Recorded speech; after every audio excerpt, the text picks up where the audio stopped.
You know when you were a kid and you were doing something really stupid and you got injured pretty bad and it scarred you emotionally and physically for the rest of your life? You remember doing something like that? I have, and I want to share that with you. Welcome to episode 6. I had this gray and red Batman themed bicycle. It was my first bike. I don't want to brag, but I had been off training wheels for like 8 months at this point. All the kids are riding their bikes a few houses down. Tricks to a 5-year-old really just amounts to getting your wheel off the ground. It doesn't matter how high. If you got it half an inch off the ground, that's a trick. It counts.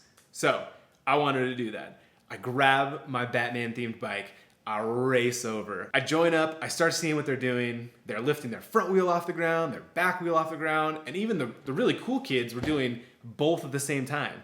They called it a bunny hop, which made sense because bunnies hop. Yeah, I get it. I wanted to do all those things. I wasn't strong enough yet to do a bunny hop, but I definitely could lift my front wheel off the ground. I could skid, and I was gonna try to lift my back wheel off the ground. It's gonna be a big day for 5-year-old Chris. I get as much speed as possible. I'm just pedaling and cranking like crazy. And I'm watching some of the other kids. They seem to tap on their brake and lift their wheel up a little bit, and they just sit back down and go about their business. I'm gonna do that. So I get as much speed as possible, channeling my inner Batman. I tap on the front brake. 5-year-old Chris has a very, very weak concept of physics. I don't really understand that a body in motion is gonna stay in motion.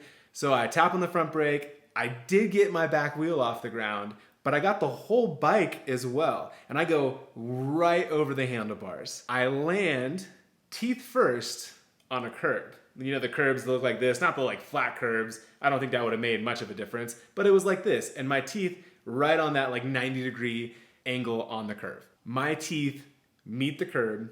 I knock one out, fully, completely off. The other one, I jam so far up my mouth that they're going to have to rip it out later.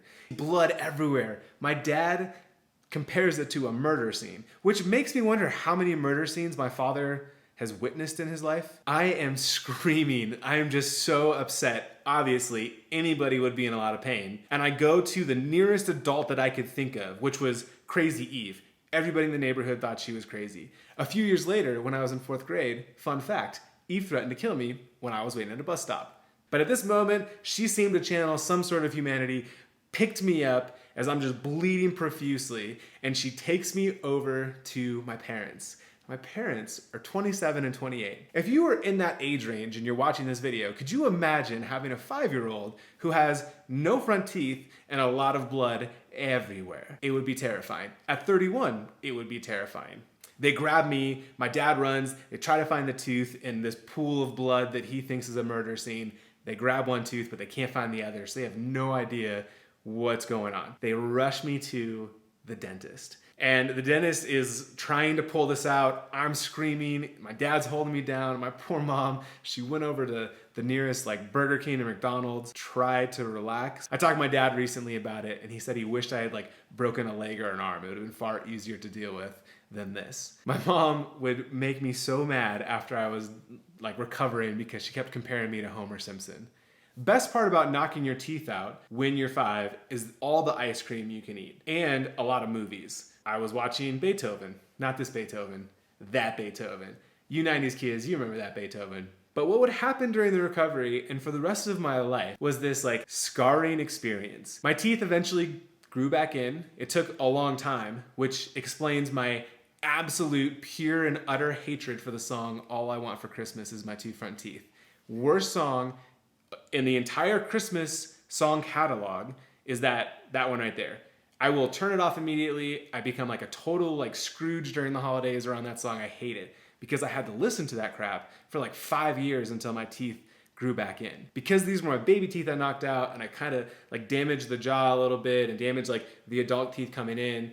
It took a long time for them to come in. When they came in, they were all mangled and monster mouth. I was probably the only kid that was like super stoked to get braces when I was 13. I was really pumped about that. This experience, it scarred me. Physically, I still have a scar like on my lip and underneath. But emotionally, it stuck with me. There is a reason why I still feel very timid when I do physical activities. I'm so protective of my mouth. A few years ago, I was gonna learn how to ski with my girlfriend, my now wife and I.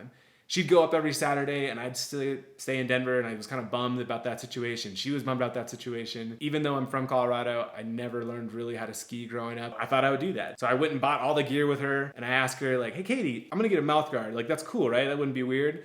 She's like, yeah, I mean, getting a mouthguard skiing is a little weird. You probably don't need that. And then, I don't want to be weird in front of my girlfriend who I want to propose to, so I don't get the mouthguard. Even though every time that first year skiing, I was terrified that like a snowball is going to hit my mouth and knock out my teeth. We have these experiences. I've had this experience that like shapes us for the rest of our lives. I thought I would just share it. It's an experience that has stuck with me. And I think we all have those. I'd love to hear about your experiences growing up where that it stuck with you for the rest of your life. Thankfully, my grandma paid for braces, so I've got this like killer smile. Ding! I just made a ding sound because when they have like this out, yeah, okay.